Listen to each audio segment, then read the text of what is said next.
Hello and welcome to episode 9 of Adventures in Happiness. My name is Vanessa Kinsey. I am passionate about authenticity, simplicity, and connection. My philosophy is based on taking radical responsibility for your own happiness, and this is my show where I introduce you to people who are doing just that. And today, as you can see, I have here with us freshly back from her European vacation and all the way from the East Coast. And I say that because I'm all the way from the West Coast. And I just love the fact that we can connect with people all over the world from social media. And I want to introduce you to my friend, Ann Hollaba from WobiSobi.com. So say hello, Ann. Hi. And I just want to say, before we get started, I want to let you know that Ann has never done a live video before.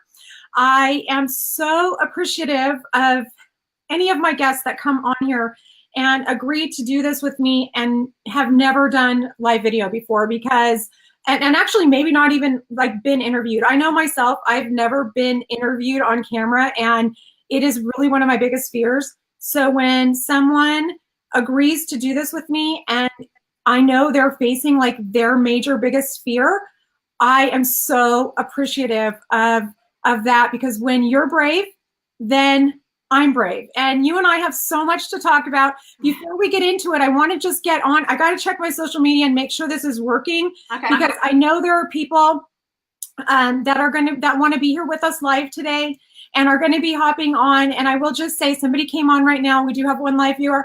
If you come on and I can't see you, so if you're here watching with us live, I can't see who you are unless you make a comment and say hello to us and let me know and let us know that you're here with us. So I will say that it looks like it's working, but let me double check that. And Ann and I, this is why I wanted her here in the introduction, because we have like so much to chat about. We had a great pre-interview yesterday, and we talked a lot. I wish actually I didn't record it. I wish I did. I thought I was recording it because it was such a great conversation. We have so much to talk about, and I think that this is probably, I don't think we're going to be able to cover it in one session. So, but I want to get started. And I know your friend, or you're actually your sister, right? Sarah Keene is here, and she says hello. I don't know if you can see that up on the screen. Yeah, I can see it. You can? Yeah. Oh, great. Okay. Awesome. So she's here with us, and she says hello. And so I want to just get right into this. I want to talk about, I found you, and this is what I realized yesterday when we were having our talk. I have been following you since late 2012 or early 2013. And I realized yesterday, because we're going to talk about your blog and what you do online. But when we were talking about it yesterday, I realized, I didn't find you because I Googled you on like YouTube or Pinterest or something like that. Here is how I found you. Now I remember the story of how I found you. I got to show you this picture. Hopefully you can see it. Let me scroll down to it.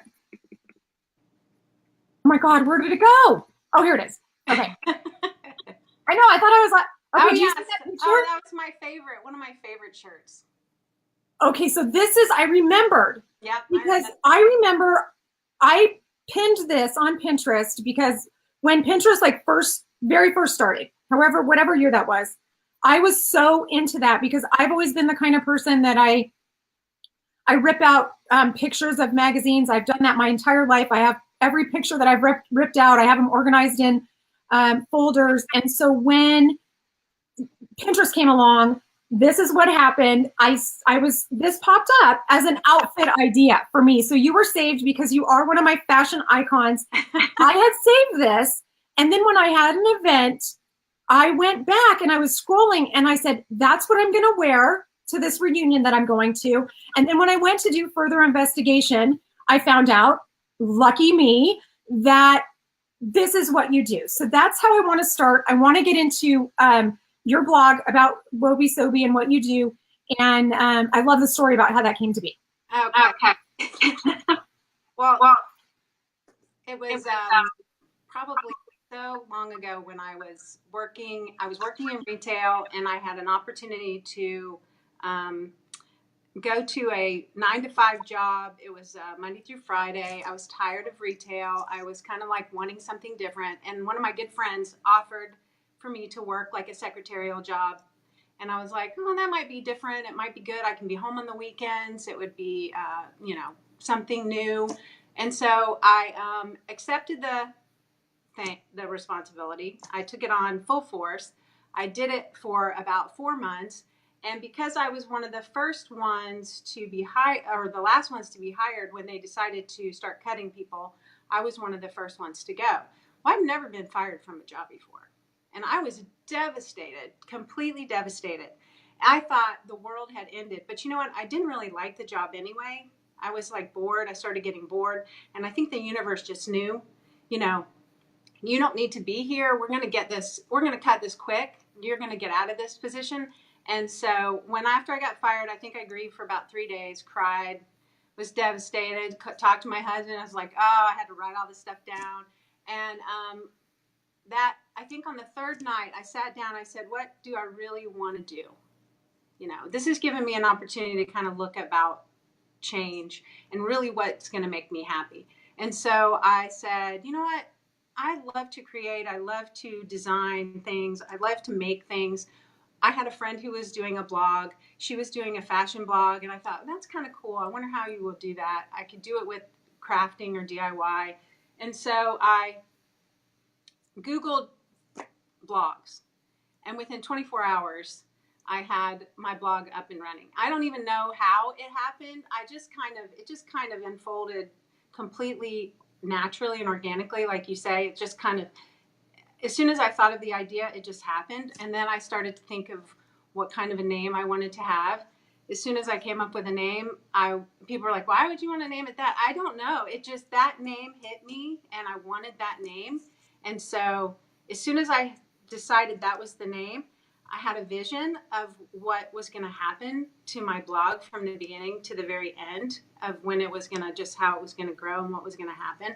And it pretty much it's hit on the timeline of what I saw in my head. So yeah, that's how it started.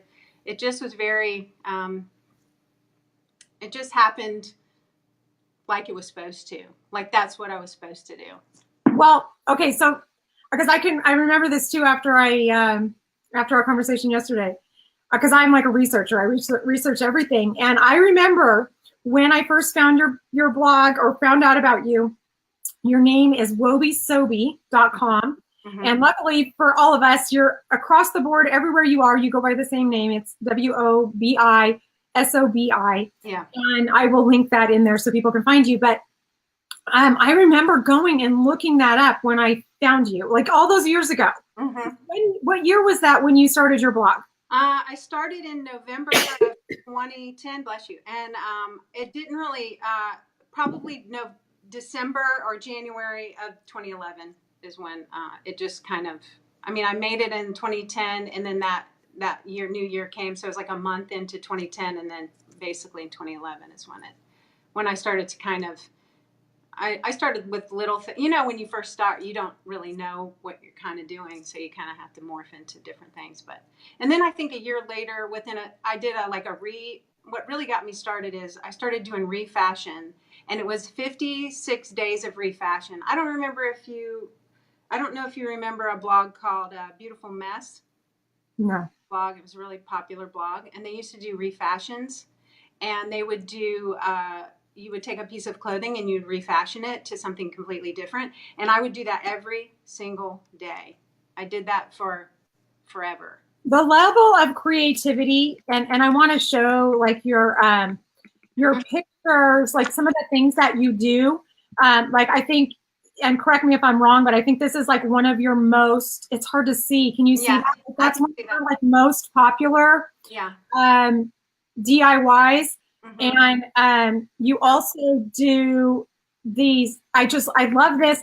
You know what I loved about it when I found you and I found that shirt, is that I have never been a crafty person. My mom is like an amazing seamstress. She had to do my high school like home ec sewing project because it was just, I could not do it. I cannot do it.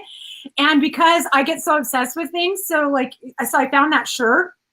And normally what happens is when I see an outfit, and I've done this with you over the years, I totally remember doing this with you over the years when you post a picture of like your outfits, and I'll be like, there's a pair of like trousers that I remember from years ago that you, and I'm like, I get obsessed and I have to know, where did you get those? Where? And then you told me like it wasn't Abercrombie, I can't remember. And it's like Target. Well, that's what happened with that shirt. I was like, I have to have that shirt. And then normally what happens when you see outfits like on Pinterest, you can never find the exact shirt because either it's 5 years after the original post was made or whatever. Right. So I remember being so like excited that I could make this shirt. And then also how easy it was. And I mean, okay, I went through a couple t-shirts to make that shirt. I was telling Brandon about my interview with you today, and I said, do you remember when I made that shirt and how many, luckily they're like $5 Hanes t-shirts from Walmart, but I went through it, even though it's really simple. Here's the secret. You have to have a really sharp pair of scissors. And yes. I did, that's right. Yes. That's important to make those really straight cuts and cutting around like the collar and everything. Mm-hmm. But everything that you make is so, oh my gosh. So like this shirt that we talked about yesterday, mm-hmm. I absolutely love this. And yeah. you told me, right? What about I haven't made a tutorial on that one yet. I did that one about 3 weeks ago and I still am sitting on it. So I actually have to sit down to the computer and make a tutorial on that one. That's one I really like that shirt. That one came out of a mess up. Like I had messed up a shirt and then I was like looking at it to see how I could fix it or change it, because that's how most of my designs come anyway. But I was sitting outside where I sit every morning. I was looking at it on the mannequin and I thought, I think I have an idea. And then I got up and just worked it and it worked out good. So. And then as I was going through this morning, looking at more pictures, I'm so obsessed. So like just recently, I didn't know until recently that you were on Instagram. So I told you when I found your Instagram, I sat up for like hours scrolling the whole thing because there's like the outfits. And that's what's so funny about social media, that I've known you for all these years. And you like, we just met. This is like only the second time we've ever talked like face to face. And I think you even remember like over the course of this, I know, and I always do this, I reached out to you way back in those years after I made that t-shirt and thanked you because I was like, oh my God, I was like so proud of myself, like that I was able to make that. Do you remember that all those years ago? Yeah, and I think that's the best part. I think a lot of people think it's tedious to respond to. I don't know how they feel, but I feel like if somebody's going to respond to something that I did, of course, that's the most important thing, because you've connected already. You're helping them with something that they, are excited about, and they want to reach out to you and they want to talk to you. And I think that you need to respond and you need to be, interactive. I don't know if a lot of people do it. I think so. I think good bloggers do it. But yeah. I think, I mean, that's just, at the time I had no idea. Like I'm just very authentic in that way, that if somebody helps me with something, I'm like so appreciative of it. And I thought it was so great. And then I go back and I just get so completely obsessed. We do have a very similar style. And because I don't post things, I don't post outfits of myself. You don't know that about me. But then when I another thing about us, the similar thing, that we're both there, or we grew up, or we're more like tomboy, mm-hmm. right?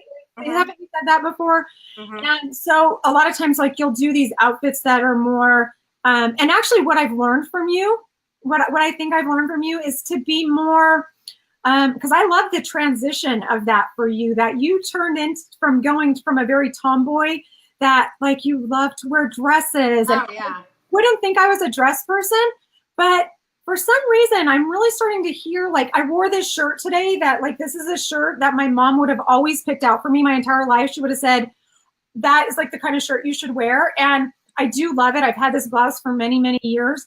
But there was just, I always gravitated towards way more simple. And because my whole thing is just being comfortable, like that's my thing. I don't like to be uncomfortable. But I saw this morning when I was going through this stuff, and this outfit right here, I'm so obsessed. I'm going to actually do this. I haven't looked at the tutorial about this yet. That's so easy. You'll do that fine. It's super easy. And that's a sweatshirt, right? Mm-hmm. I love the way the sleeves are, yep. And then the fact that it has a heart on it. And is that? Does it have a year on it, Vanessa?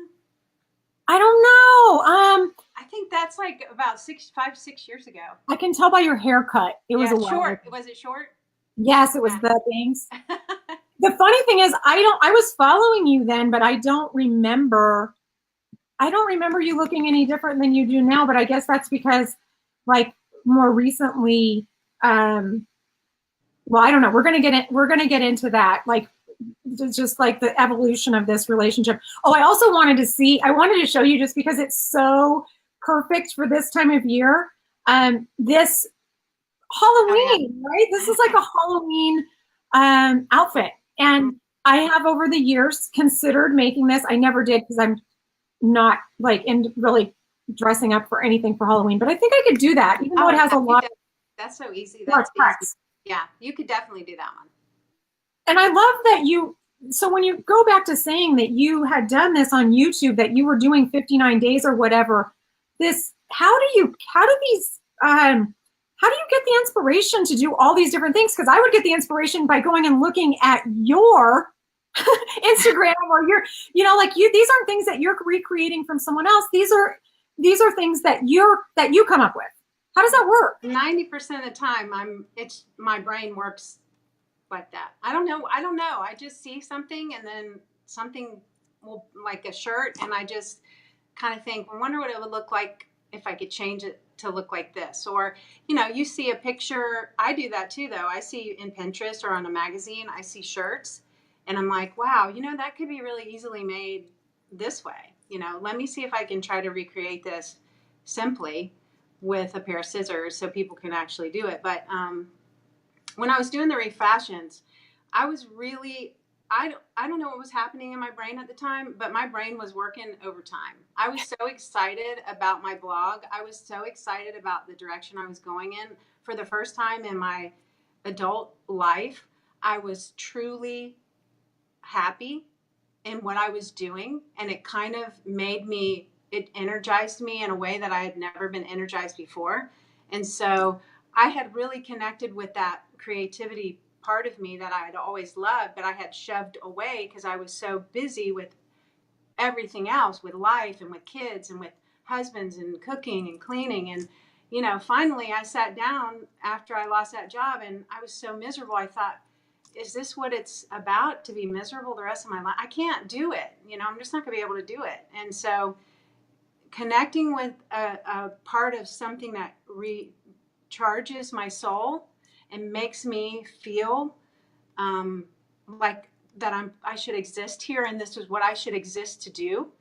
It's an unbelievable feeling. I mean, really, you can't really express that feeling when you finally connect with something that you finally find. I don't know if it's the purpose, or if it's the reason why you're here, or if that's what you're supposed to be doing. But when that connects, and that is, you have that connection, it's hard to beat, and it's hard to, it's just hard to explain and hard to understand. I didn't even understand it until after I had done it for a couple of months, and I was like, wow, I would stay up all night. I had so much energy. I worked a regular job and was home with the kids, and then I was doing DIY until wee hours of the evening, go to bed at 4. My husband thought I was crazy. I swear. I was disappeared for probably about 3 or 4 years. I don't think he saw me I remember looking at him one day saying he had to go to cooking. He had to do everything because I completely disconnected from that life and was completely focused on what I wanted to do. That was really important to me at that time, So, well, we've talked about that. And I love that I, from a very deep place, completely understand where you're coming from, because for so long, if I would ever hear someone talk like that and say things like that, I would just be like, what must that feel like to have that sense of, we talked about this yesterday. What I think it is because I have it, and I've had that ever since I started doing this, like cooperating. Like I told you yesterday, one of the things that I saw this meme one time, or somebody had made like one of those motivational sayings, and this was pretty recently, and it was like, don't chase your dreams, cooperate with them. And I know that for myself, when I stepped into the vision for myself that I'd always had, that was always there, that was always nagging me, that it's so much different to be pulled by something, pulled towards something, and have that feeling of just, for years, I started, trying to build an online business back in February of 2016. I bought a course for myself as a gift for my 46th birthday. And in fact, in our group, we have like 10,000 people, almost 10,000 people in our private business group about this course. I can see other people struggling with where I was way back at that time, and just basically, most of us have, or a lot of us have full-time jobs when we start out. I do. And so trying to kind of balance, what we're doing here with, just all life in general. And what I know that when this came into my life, much like what you're talking about, this breathed an energy into me and a life force into me that I can't not do it, because I've been very, open and honest with my job and where I work. And pretty much right from the start, when I knew that I was going to keep doing this, I talked to my bosses. I love my job. I work with amazing people. They are like my family. I absolutely love them. And I'm so very grateful for that. But I said, listen, I don't know if you guys know, I'm doing this stuff online, and I have to, in order for me to even be able to stay here and do this job or do anything, I have to be able to do this. This is my creative outlet. This is what I need to be doing, because it makes me so happy. Mm-hmm. I have never been more happy than I am, especially when I do these videos. I feel more like myself than I ever have ever. And that's what I want everybody to feel like. And that's why I love talking to people that have went through the motions to try to find that for themselves, because it has been a long, arduous journey to get to this point. I mean, really long, to the point where I've been depressed and frustrated and upset, and it's caused problems in my marriage. And, so I get it. I get where you're coming from as far as that goes. And I appreciate that. Like, we're on the same page as far as that goes. We have had that talk about that. Absolutely. So, yesterday I kind of want to move in, because we do have so many things to say. And let me, before we go any further and kind of like switch topics, let me just show you. So your sister, Sarah, says, Anne goes from 0 to 100 in minutes. So true. That is so true. I wake up like that. I don't know if you wake up like that. What do you mean? Like I wake up, my husband teases me about it all the time, because it takes him an hour or so to wake up and to kind of get acclimated to what's going on around him. But I wake up 100%. I don't know why. I've always done it. I wake up this morning, I woke up at 5 o'clock without my alarm clock, eyes wide open, wide awake. I got out of bed and started my day. And I've done it since I was little. I don't know if that's just my personality or but she's absolutely right. I go from 0 to 100. That's how quick I can move. I don't know why. It's just in the morning. You wake up at 5 a.m. Every day. Yes. I used to be like that. I used to get up at like 4:30. I would go rollerblading. I did all kinds of stuff in the morning. As I've gotten older, it's harder for me to do that. I'm just out of the habit of it. But this is something that I'm just fascinated by. It's very important in my life, actually. We're going to get a little sidetracked. But is sleep really important to you? Do you have to have do you go to bed early? Do you have to have a certain amount of sleep? I don't have to have a lot of sleep. I can get 4 or 5 hours and I'm completely recharged. That's another thing my husband teases me about all the time too. He's like, I went to bed at like 11:30, 12 last night, and I was up at 5. That's a normal routine for me, and that's why when I was working on my blog, it didn't really bother me to be awake for that long of a time. I know a lot of people can't function without sleep. I function very well without sleep, and I can do a 2 hour nap and be wide awake for 8 hours, 12 hours, 15 hours, and not have a problem. I don't know. Now, as I'm getting older. I was thinking that going through menopause or whatever and having all these hormonal problems, that it was going to affect me. But since I started working out and walking and doing the exercise and eating right and doing some intermittent fasting and kind of getting my body and my mind and my spirit into like a balance, I am perfectly fine on 5 hours sleep. I could function perfectly well on 5 hours sleep. I don't, and people think I'm crazy and they think I'm lying. But I mean, if you are around me, if you know me, if my family knows me, my husband knows me, he can vouch for that because he thinks I'm a psycho because I can do that. Your sister says, full speed ahead. So I just think, and we're probably gonna have to talk about this on another, some other time. One of the things that I wanted to talk to you about, just because of aging, and I don't even want to like spill the beans on all of that right now. But I would always think like I require a lot of sleep. I feel like I need like 8 or 9 hours. I wasn't like that before I had adrenal insufficiency. I've had that twice in my life. The last time was many years ago, and I don't intend to ever have that again. But like taking care of myself and getting the right amount of sleep and everything's really important to me. But now that was a perfect transition to what I kind of want to go into next and talk about, because when we talked about, when we first talked on the phone, which was the very first time we had a verbal conversation, was about a week ago, maybe a little bit over a week ago. And actually, this is what makes so much sense now, like what you just said, that you just came back from this trip to Europe, right? Mm-hmm. And you don't, like, you're not, I feel like it would take me, I went to across the United States once, and it took me like a week to recover from that.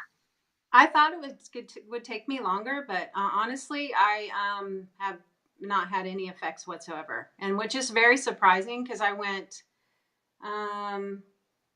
almost 24 hours without food, and that was my choice because I function better as well without food, especially in a travel state. And so I thought that I would, like Kevin goes, don't wake up, don't set your alarm. This was yesterday. And I said, I'm not setting my alarm. I'm going to sleep in. And 5 o'clock came yesterday without my alarm. I was wide awake. I got up and like did all my laundry and got unpacked and put everything away. I mean, I don't know. I don't know what's going on with me right now. I thought I'd be so jet lagged, but I'm not. I'm not jet lagged at all. Actually, I'm ready. I feel like a brand new person. So I don't know. It's weird. Very strange. When you do things like that, and I've had this, that experience when you do something that you think, and we had kind of talked about this, that you were thinking that you were going to be like really, that was going to happen to you from this trip, and you were kind of tripping out about the fact that it didn't. And I've had this experience when I've gone up to visit one of my best friends up in Bend, Oregon, and I'm like, I have to take this like really early flight or whatever, and my sleep is going to be disrupted, and I come back instead because, and we've talked about this, the two of us before, we are people that need like a lot of alone time and recharging time. And so when I'm out and moving around and being around a lot of people, I'm just like, how am I going to recover? Try to build that into my schedule. But instead you come back being like just energized from this experience. Opposite. Yeah. Right. I think you're pulling all the energy from what you've experienced in the, what's been going on around you. And I was surprised because I figured that would drain me, being around all of those people and being in that plane or whatever for that long of a time. But it actually was not bad at all. Not as bad as I thought it was going to be. So, but yeah, it was great.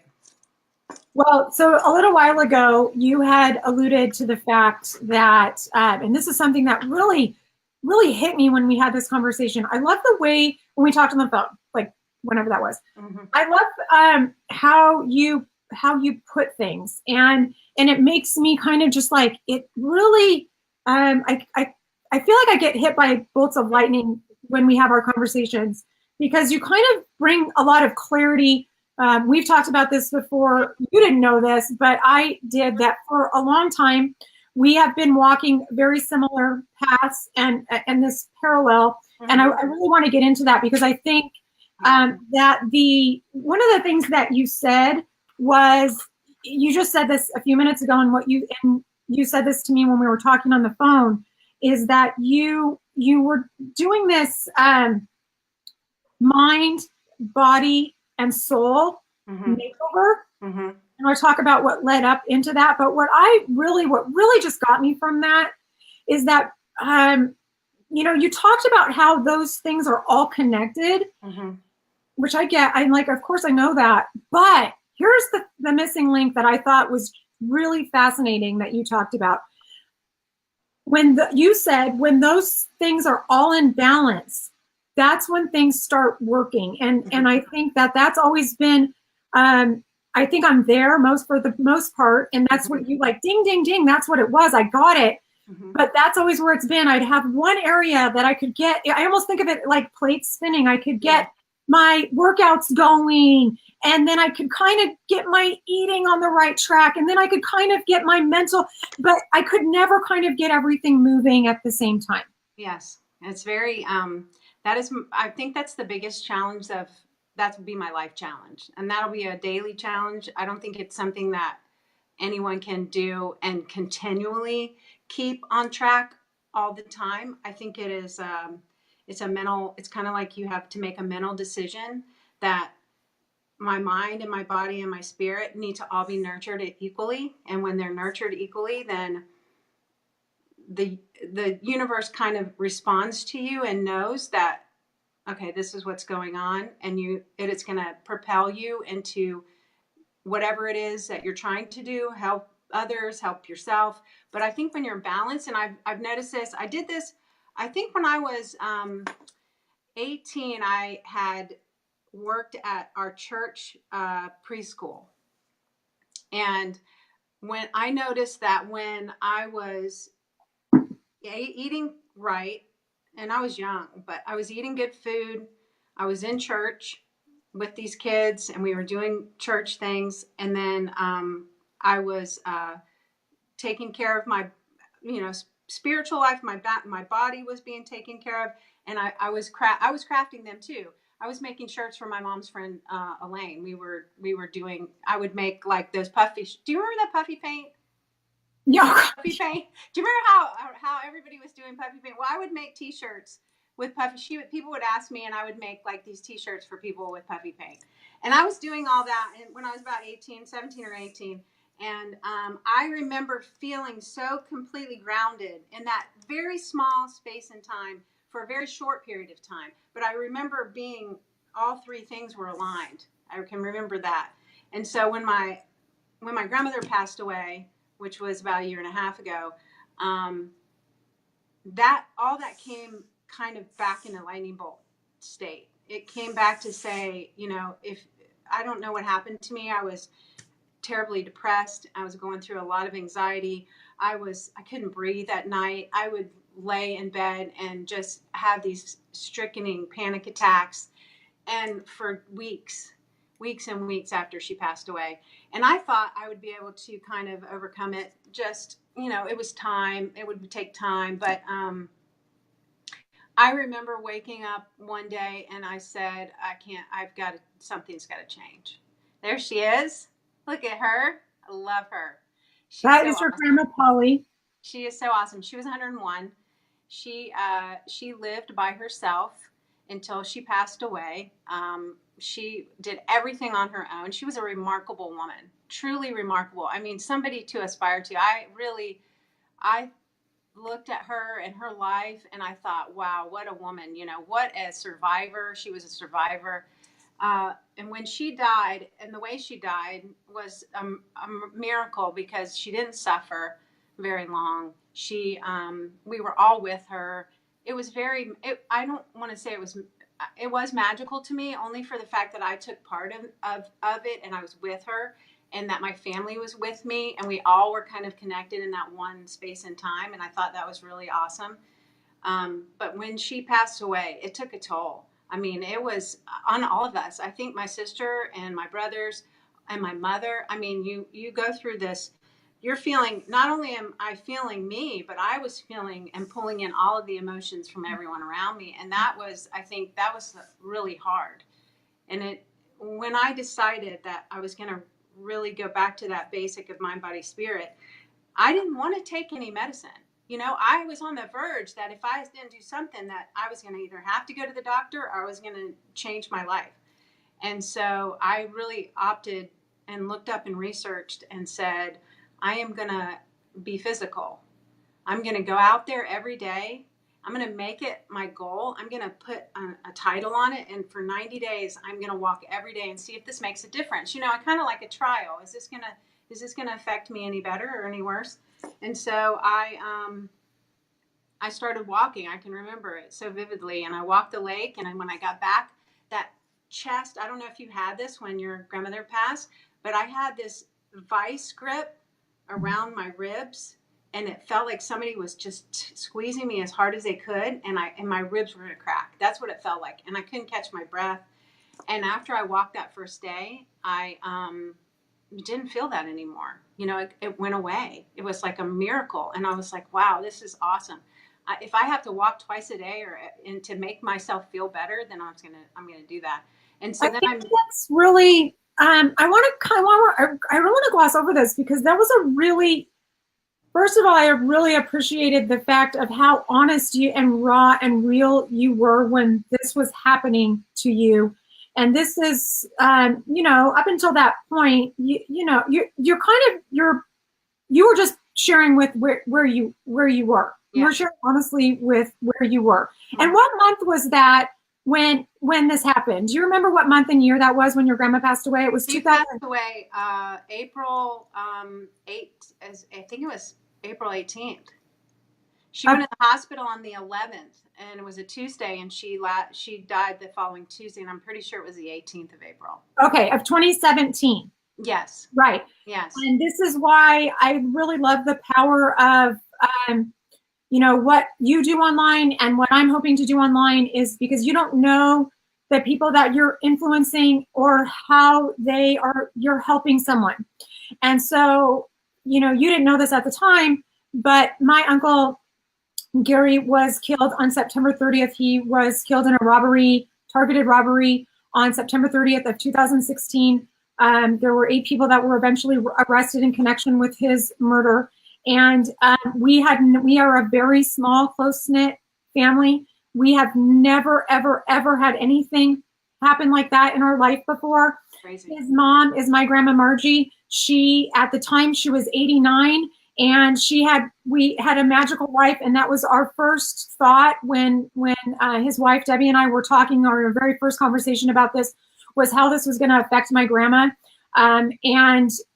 so I understand when you go through these things and you have a very, something happen, a death in your family, how that affects everyone. And so I was going through that. And then my little dog, Roxy, that I had for 14 years, got sick 3 months later. And then we nursed her around the clock for 3 months. And she died 6 months later to the day on March 30th of 2017.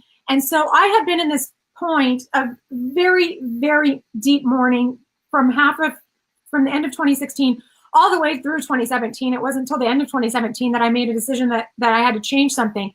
But you were here, you were going through something, and your dog Cola Bear died in that same time period too. And so here I am watching you from afar, watching you go through this. And you, at that point, I just remember you would get up in the morning, you would go and do these walks around the lake, and you were very honest and raw and real. I even remember you doing some videos where you were like completely heartbroken. Oh yeah. That was a video I thought, this is what I'm feeling. And this is what other people probably will go through, and they need to know, you're devastated. I mean, it's a hard, death is very surreal in its own sense, and we all are going to experience this. Not only are you experiencing it with your grandmother, but then you have to start thinking that all your family is eventually, this is going to happen to people. And that realization, that connection, when that connects to your brain, and that eventually all of our friends and family are going to pass away in this world. I mean, their energy will still be here, but they won't be here with you physically. And when that realization comes, that's a scary thought. You know, you really have to dig deep and think, you know, how am I going to, you know, how's that going to affect me when the people, I mean, my grandmother I was very close to her, but I can't even think about my other family members, because then I just would fall down on the ground and start crying all the time, you know. But you have to really be mentally strong and know that, and have some sort of sense of, you know, I don't even know where you get it from. I search down in my soul and think, you know, I have to be, I have to be the person that, you know, it's going to happen, but I know that this is part of life, and life is going to go on, and you have to make a peace with it. Basically, you have to be at peace with what's getting ready to happen, because if you don't, then the rest of your life you are not going to live. You are going to be in a shell of yourself, and you have to know that that person would not want you to be that way. Mm-hmm. They want you to survive and be a happier person. But you know, it's everybody grieves differently. There's a whole different type. I mean, all of my family, I have a very big family. I have 2 brothers and a sister, and you know, and we all grieve differently. And you have to respect the way the other person grieves, because the way I grieve is different than my sister, and the way my brother grieves is different than my other brother. And you just have to know that it's okay to grieve that way. You know, it's okay. When this happened, and I've been through, you know, when this happened to me with Gary, and I've been through, you know, many other deaths in our family, and always actually have like really magical things happen when someone leaves this plane and goes to the next. And I've had confirmation. I know deep in my soul that this isn't the end. But even still, like when this situation happened with Gary, I was so, and like what you're talking about is it knocks you off your footing in a way that you, and especially when we had something happen that we didn't know obviously was going to happen.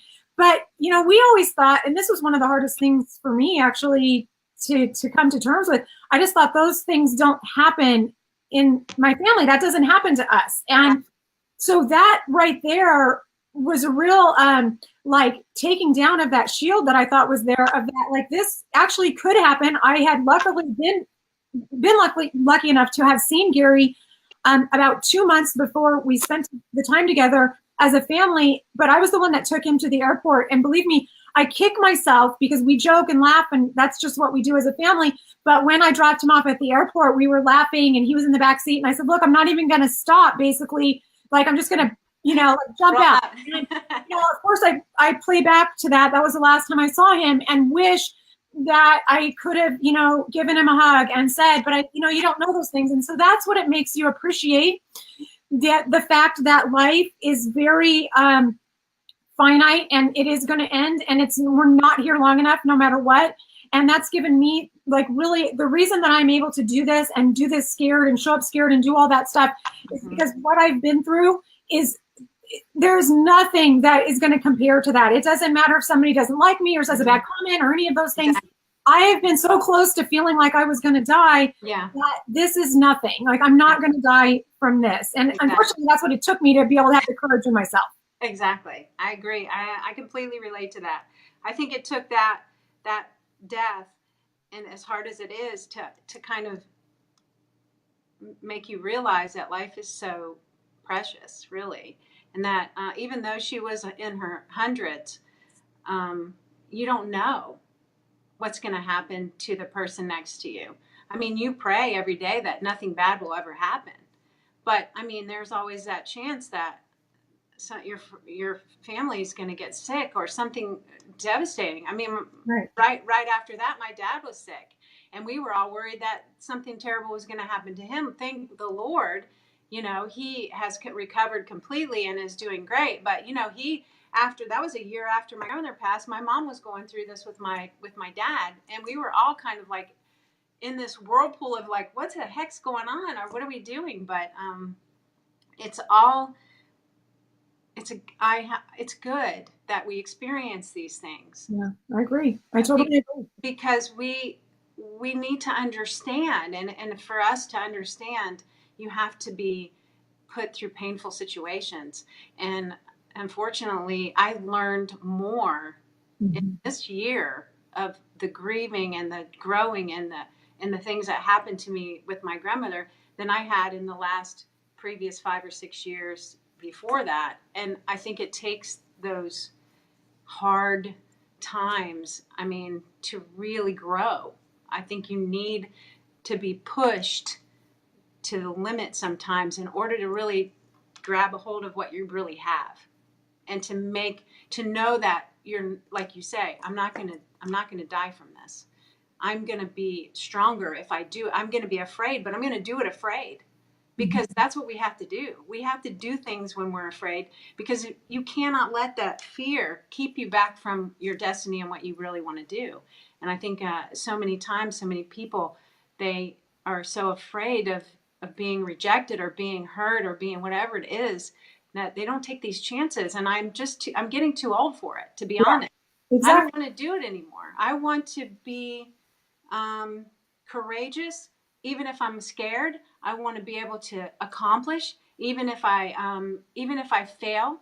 I want to continue. If I fail, I'm going to try it again. I'm past the point of really caring what anybody else feels or thinks about me, because they're not me, and they're not my life, and they're not making me become a better person unless you're encouraging me. You know, I want people around me that are full of encouragement and want to help and want to, and I think all people should be encouraging and helpful. I don't think you should ever try to make someone feel bad about their journey or destination or their dreams. You should be with whatever. You should say, okay, that's a great idea. Do it. I mean, don't say don't do it, because I mean, yeah, it's crazy. My dreams are crazy. I have some really freaking crazy dreams. Okay. I have these dreams that are way far out there that, people would look at me like, wow, you could go, but I don't really care anymore. Yeah. Because those are my dreams. And I think God wants us to have big dreams. I think he wants us to be better, like him, amazing and miraculous and spectacular. And I think I don't know why people don't wish that for others. I think it's because they feel so bad about themselves that they just don't want to encourage anyone else. But I want other people to do fabulous things, and I would always encourage anyone to do, if they have a dream, please. You could be another Walt Disney World and change the face of the earth. I think I wrote that in a post. Can you imagine what this world would be like if Disney didn't have the fortitude to say, I'm going to do this dream? If we never saw a Mickey Mouse, this is, if you're thinking globally, crazily big, no Cinderella, no Disney, no princesses, we're going in a whole nother realm. And if he's made so many people happy, going to just, I can't even imagine if he didn't decide to say, the heck with you guys, I'm doing it anyway. I mean, he didn't have any money. I mean, he didn't have anything. I mean, he had a few things. He had art, but he had suffered a long time before he decided to do what he wanted to do.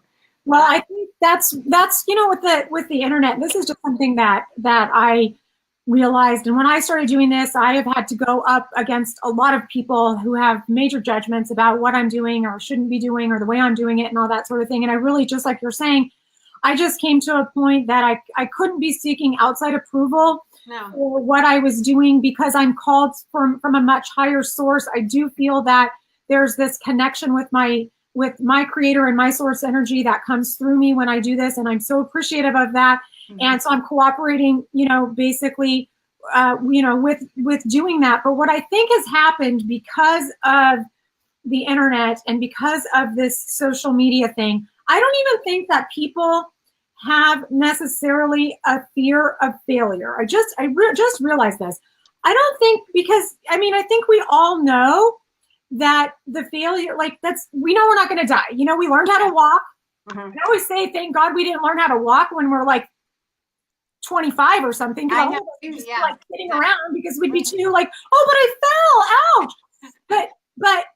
But the thing is, here, the bottom line is, people are so fearful of the judgment of failing, and actually from, starting something and not being big. Like, starting something and having to start at the beginning, because what's happened, like with Instagram and the way Facebook and all that stuff has blown up, is that it's very easy to look at people and say, oh my gosh, they have X amount of followers or all this sort of thing, and not see, actually one of my coaches says, run before you, don't try to run before you can walk, because then people start comparing themselves to all these other people. It's already been done before. What do I have to say? Whatever. And instead of just being where they are and being happy with what they're doing, that's what I see is hanging everybody up, is that it's just like, just be who you are and be happy with that. If you can be happy with that, that's all that matters. And you may affect one person like you did to me all these months ago, that you inspired me, that she's getting out of bed, she's putting one foot in front of the other, her heart is broken in 1,000 pieces. I'm gonna get through this. I'm just gonna, and that's actually what happened. And I want to say your daughter Hannah Bell is here. I want to say she's sending love. Hi, sweetie. So I want to acknowledge that. And there were some other things that I wanted to talk to you about, some different topics. I wanted to get more into what happened when you started walking in that whole transition. But I think what I'd like to do, if it's okay with you, is I'd like to save that for our next conversation, because I think that's going to be a big one. There's a lot of stuff as far as that goes that I'd like to get into. And so, with that, is that okay with you? Would you be willing to do? Absolutely. Oh, I love that. Thank you. So thank you so much for agreeing to do this with me. I know that you were terrified, and you did it anyway. Yep. And it's much like actually the fear of judgment. And this is what you can talk about, because, with a podcast, or when you do another kind of interview that's not a live format, you can go back and edit it. And I don't edit any of my videos, even though I've had people tell me I should. I don't. And I love the authenticity of it.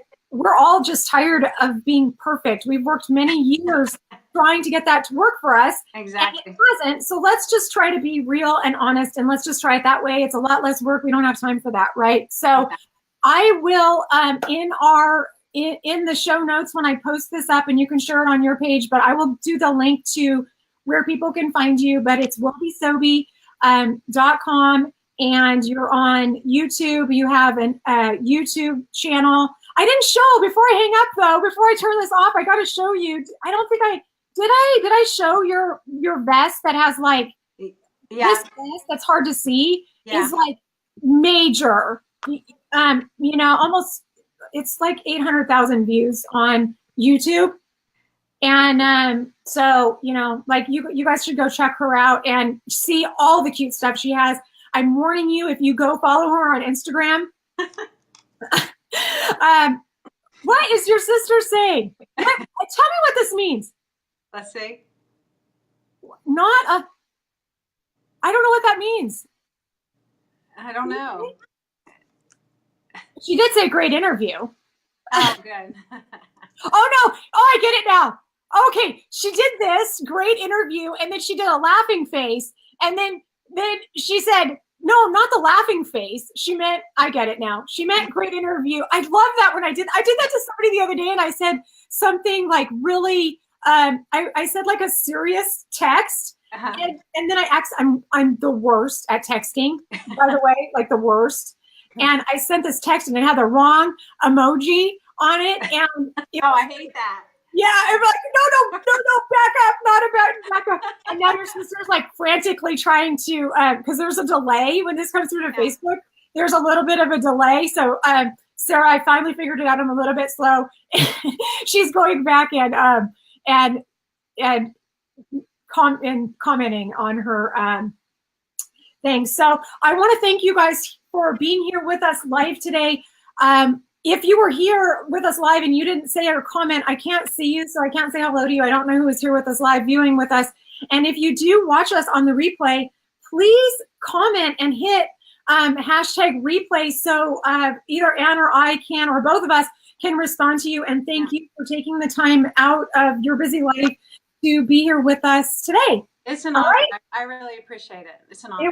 It was really great. I thank you from the bottom of my heart for the support that you have given me, your belief in me, your trust in me, for, you know, agreeing to do this with me when I am so brand new. I didn't have to wait.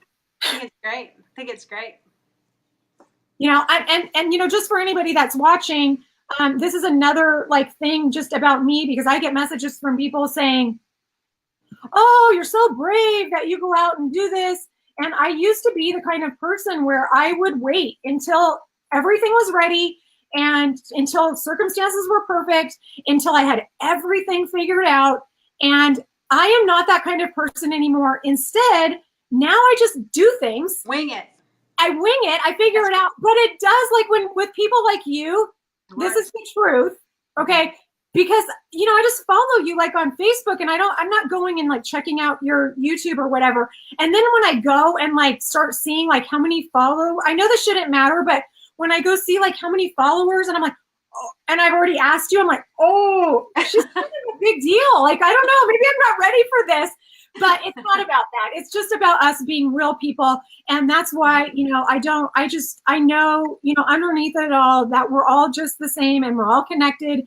And that's what I love about being able to do the show and meet people and talk to you, and being able to thank you face to face for agreeing to do this with me. And so with that, we're definitely going to we are going to do a part 2. I hope so. Maybe even a part 3. Yeah. I have 8 pages of notes on our conversation. You know, when I researched this, 8 pages, and I've not even scratched the surface of all the things that I want to talk to you about. That sounds good. I'll do it anytime you want. Does that make me sound like a stalker? It kind of does, doesn't it? But I'm not. I don't think so. I shouldn't. I never tell anybody that ahead of time. Like, okay, I have 8 pages of notes on you, and they're like, bye. Never. Yeah, like, no. Call the police. I need a restraining order. Okay. Thanks. Thank you, everybody. Please don't forget to say hello to us on the replay if you've made it this long with us. And we will see you again here really soon. I will definitely put a post up and give you plenty of time to mark your calendars when Ann and I have another chat the next time. Thank you, and have a great Sunday. Bye. Bye.